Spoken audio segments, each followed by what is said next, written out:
America के पूर्व राष्ट्रपति और आगामी नवंबर में होने वाले चुनाव में रिपब्लिकन पार्टी के उम्मीदवार डोनाल्ड ट्रंप को अस्पताल से छुट्टी मिल गई है। पेंसिल्वेनिया के बटलर में शनिवार रात ट्रंप एक रैली को संबोधित कर रहे थे। उसी दौरान उन पर गोलीबारी हुई। इस जानलेवा हमले में वह बाल बाल बच गए।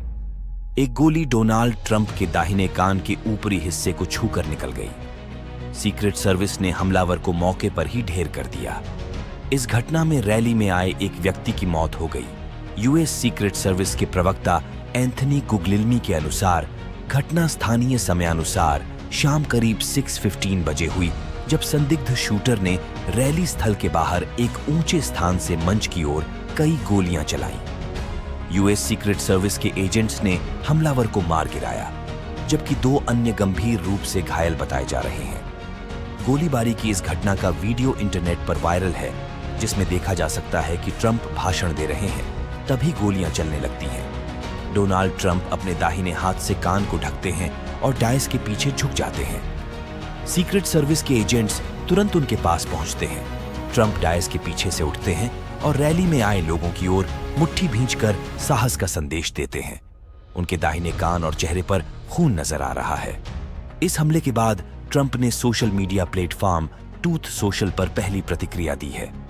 उन्होंने लिखा, मैं पेंसिल्वेनिया के बटलर में हुई गोलीबारी पर त्वरित प्रतिक्रिया के लिए यूनाइटेड स्टेट्स सीक्रेट सर्विस और सभी लॉ एनफोर्समेंट एजेंसियों को धन्यवाद देना चाहता हूं। सबसे महत्वपूर्ण, मैं रैली में मारे गए व्यक्ति के परिवार और बुरी तरह घायल हुए एक अन्य व्यक्ति के परिवार के प्रति अपनी संवेदना व्यक्त करता हूं। यह अविश्वसनीय है कि ऐसा कृत्य हमारे देश में भी हो सकता है। ट्रंप ने कहा कि फिलहाल हमलावर के बारे में कुछ भी पता नहीं है। डोनाल्ड ट्रंप ने घटना के बारे में कहा, मुझे एक गोली मारी गई जो मेरे दाहिने कान के ऊपरी हिस्से को छेदती हुई निकल गई। मुझे तुरंत पता चल गया कि कुछ गड़बड़ है। मैंने एक घरघराहट की आवाज सुनी, गोली चली और तुरंत महसूस हुआ कि गोली मेरी स्किन को चीर कर चली गई।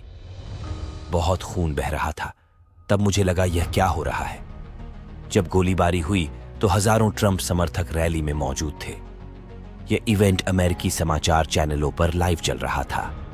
यूएस सीक्रेट सर्विस के प्रवक्ता एंथनी गुग्लिल्मी के अनुसार घटना स्थानीय समयानुसार शाम करीब 6:15 बजे हुई, जब संदिग्ध शूटर ने रैली स्थल के बाहर एक ऊंचे स्थान से मंच की ओर कई गोलियां चलाईं। उन्होंने कहा, यूएस सीक्रेट सर्विस के एजेंट्स ने हमलावर को मार गिराया। पूर्व राष्ट्रपति ट्रंप सुरक्षित हैं। इस हमले में एक व्यक्ति की मौत हो गई और 2 गंभीर रूप से घायल हैं। घटना की जांच चल रही है और सीक्रेट सर्विस ने एफबीआई को इस बारे में सूचित कर दिया है। यह चौंकाने वाली घटना मिलवॉकी में रिपब्लिकन नेशनल कन्वेंशन की शुरुआत से 2 दिन पहले हुई, जहां डोनाल्ड ट्रंप औपचारिक रूप से पार्टी के उम्मीदवार बनेंगे।